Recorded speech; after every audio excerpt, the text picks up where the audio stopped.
Hi friends, this is Sagar Tiwari. Welcome to my YouTube channel. Today I will explain chapter 3rd of class 8th Honeydew NCERT and chapter name is Glimpses of the Past. Let us start here. Before you read, पढ़ने से पहले, here are some pictorial glimpses of the history of our from 1757 to 1857. यहाँ पे कुछ pictures दी हुई हैं जो कि हिस्ट्री से रिलेटेड हैं, जो कि 1757 से 1857 के बीच की हैं. These pictures and speech bubbles will help clarify your understanding of the conditions that led to the event known as the First War of Independence in 1857. ये जो पिक्चर्स हैं, स्पीच बबल्स हैं, इससे आपको जो फर्स्ट वॉर था independence का, प्रथम स्वतंत्रता संग्राम जो था 1857 का, वहाँ तक की कंडीशंस कैसे बनी ये आपको पता लगेगा. अब जो ये फर्स्ट पिक है इसमें देखिए द मार्टायर्स, ये 1857 और 1757 के बीच की नहीं है, ये जो है 1947 के बाद की एक पिक है. ठीक है. At a function in Delhi, Delhi के एक फंक्शन की ये बात है. O my countryman, let your eyes fill with tears as you recall the sacrifices of India's martyrs.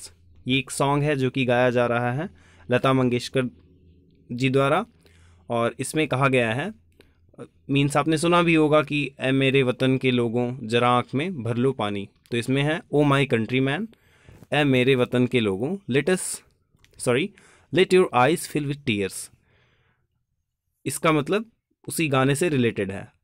हमें जो है थोड़ा सा उन शहीदों को याद करना चाहिए और अपनी आँखों को थोड़ा सा टीयर से भर लेना चाहिए. मीन्स उन्हें याद करते हुए जो है उन्हें कुछ श्रद्धांजलि देनी चाहिए. As you recall the sacrifices of India's martyrs, और उन शहीदों ने जो भी सेक्रीफाइस किया है उसकी हमें सराहना करनी चाहिए. ये फर्स्ट पिक है.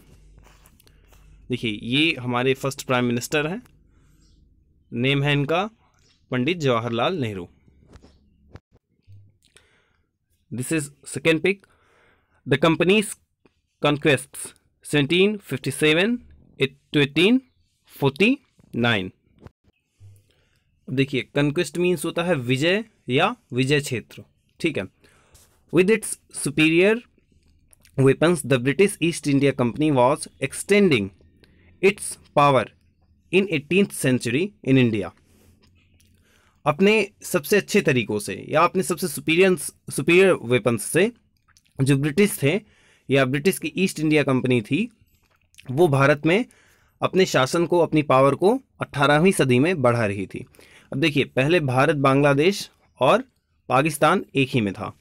तो यहाँ पे आप उसकी पिक देख सकते हैं. जो इंडियन प्रिंसेस थे, मीन्स जो भारतीय राज्य थे, वो कितने बड़े जो है क्षेत्र पर हैं, और जो ब्रिटिश टेरिटरीज थी वो छोटे क्षेत्रों पे थी.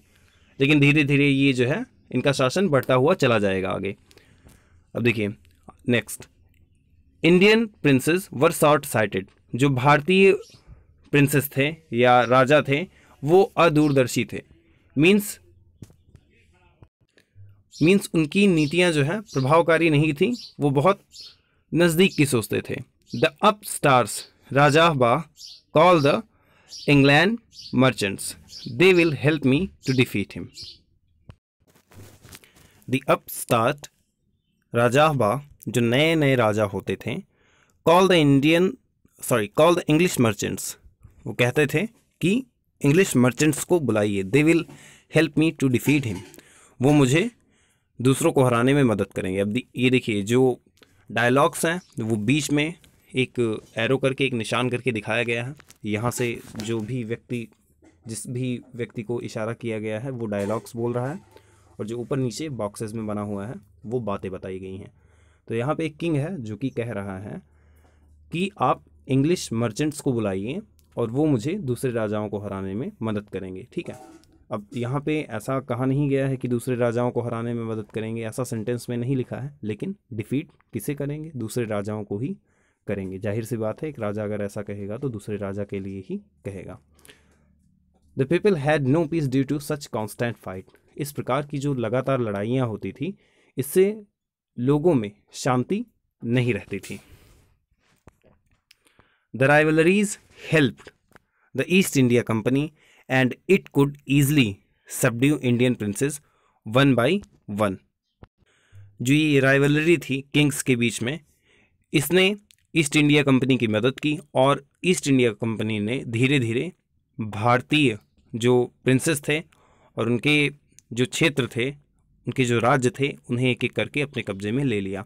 A for seeing ruler like the brave Tipu of Mysore for the British till he died fighting.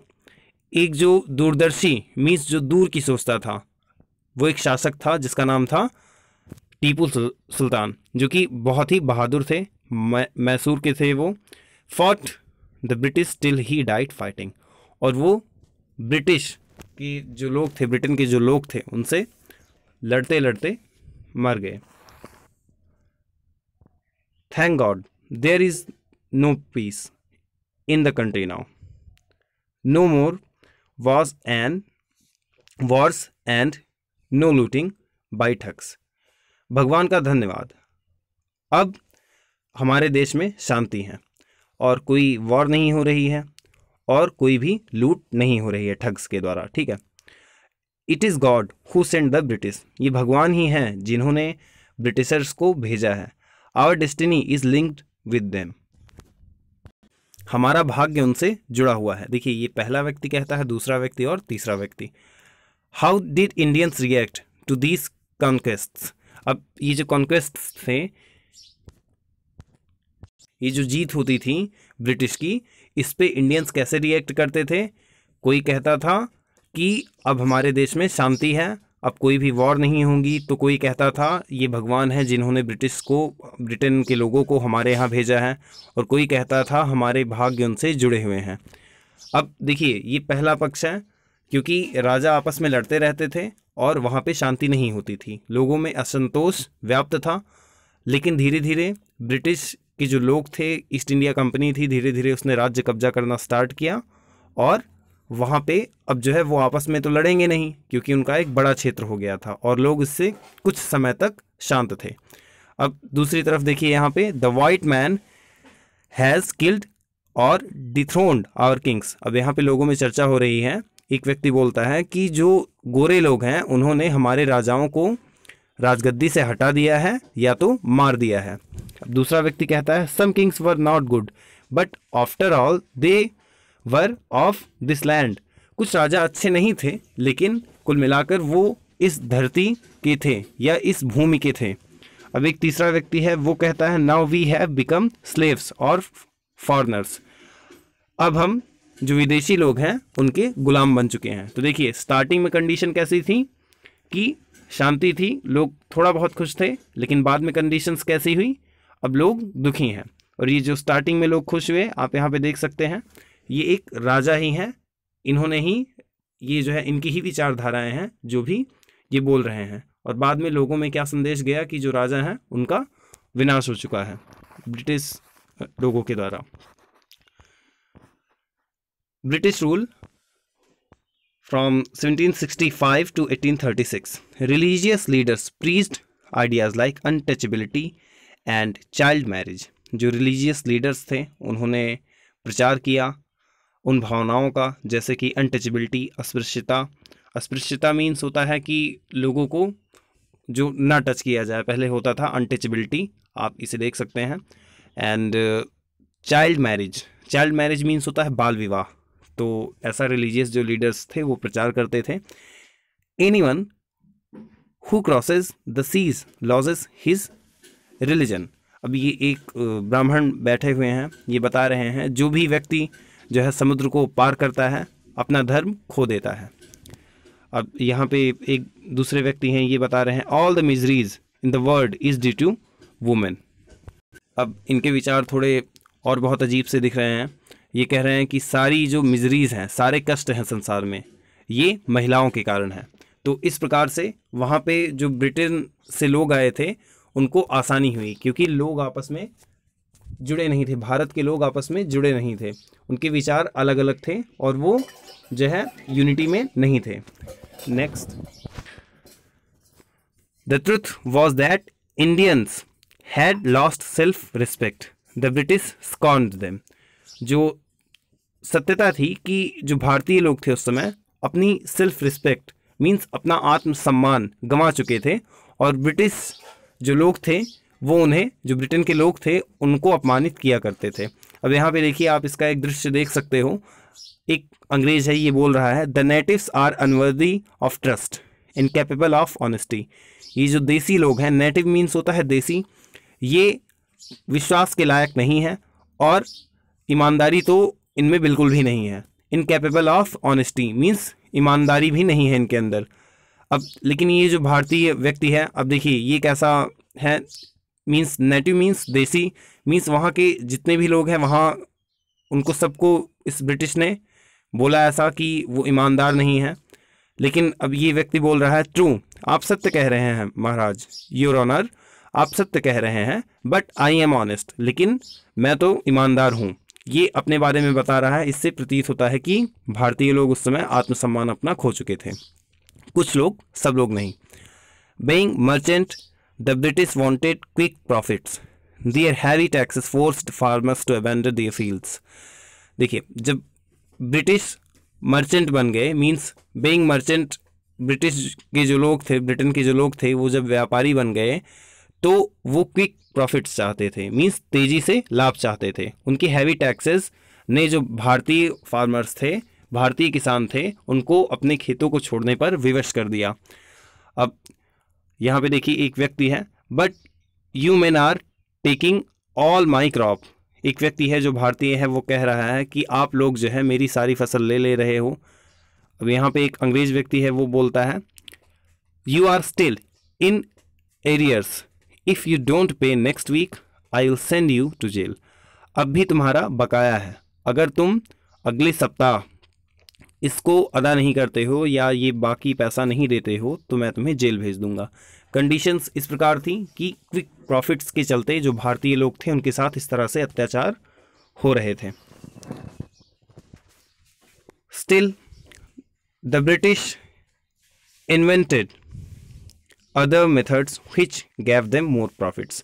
इसके अलावा भी ब्रिटिश जो लोग थे उन्होंने बहुत सारे अलग रास्ते देखे जिससे कि उन्हें ज़्यादा प्रॉफिट हो सके। अब यहाँ पे एक व्यक्ति हैं, वो बोल रहे हैं, the goods manufactured in England should not have any import duty when brought into India. जो गुड्स मीन्स जो सामान मैन्युफैक्चर होता है इंग्लैंड में बनता है, अगर वो भारत आता है, भारत में उसका आयात होता है, तो वहाँ पे कोई इम्पोर्ट ड्यूटी नहीं लगाई जाएगी। ठीक है। अब इम्पोर्ट ड्यूटी क्या होती है? जब किसी कंट्री से हम सामान लाते हैं तो उन पे टैक्सेस लगाते हैं ताकि जो है हमारी सरकार को सीधे तरीके से फ़ायदा हो सके। तो यहाँ पे अब रूल लग गया कि इंग्लैंड से जो सामान भारत आएगा वहाँ पे कोई भी इम्पोर्ट ड्यूटी नहीं लगेगी, आयात कर नहीं लगेगा। अ ग्रेट आइडिया। अब जो इनके साथ के व्यक्ति हैं वो बोल रहे हैं a great idea. The East India company's laws began to cripple Indian industries. जो ईस्ट इंडिया कंपनी थी उसके नियमों ने भारतीय इंडस्ट्रीज़ को, भारतीय उद्योगों को पूरी तरह से ख़राब कर दिया। Inevitably famine followed between 1822 to 1836। 15 lakh Indians died of starvation.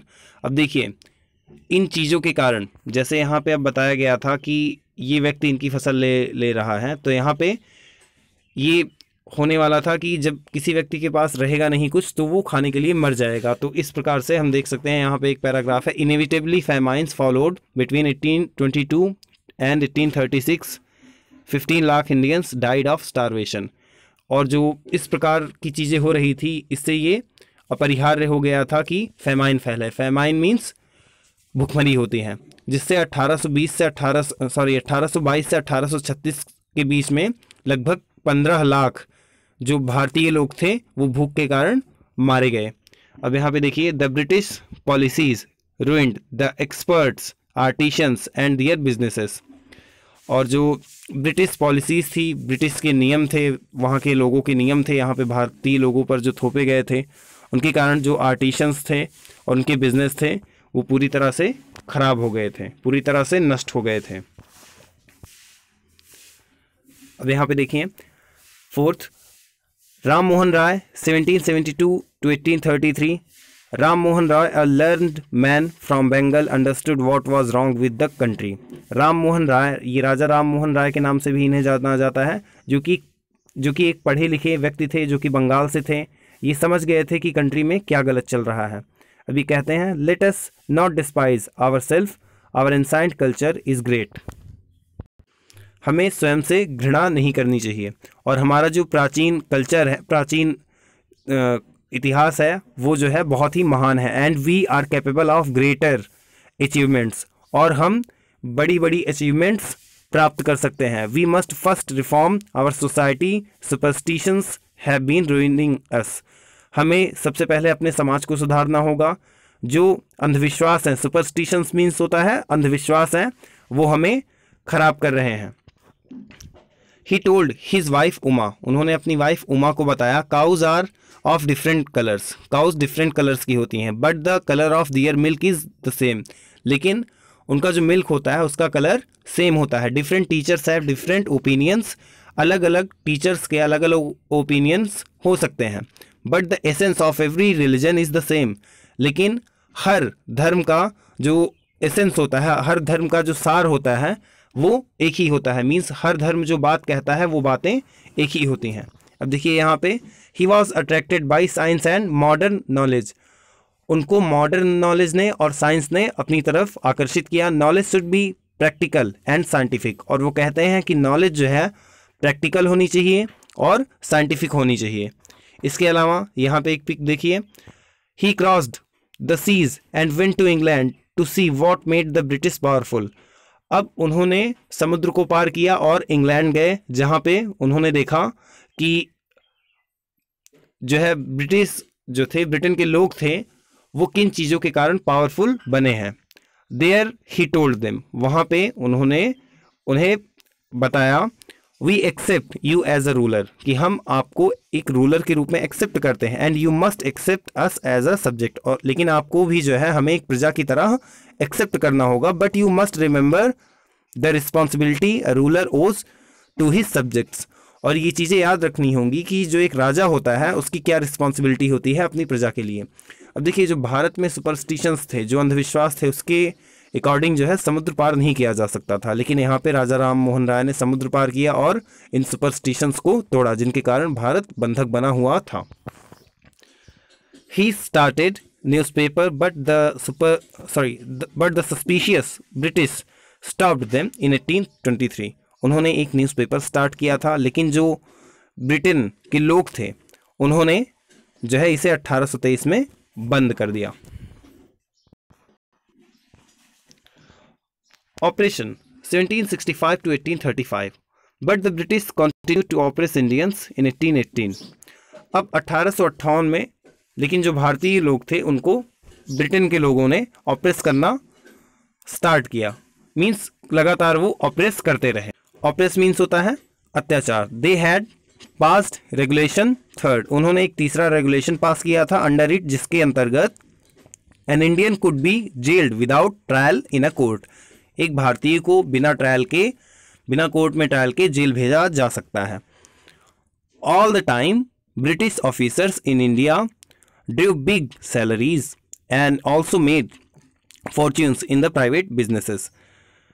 जो ये पूरा समय था, इस दौरान जो ब्रिटिश ऑफिसर थे उन्होंने भारत में बड़ी बड़ी सैलरीज पाई, मीन्स बहुत ज़्यादा सैलरी पाई, और जो है प्राइवेट बिजनेसेस भी किए। ठीक है,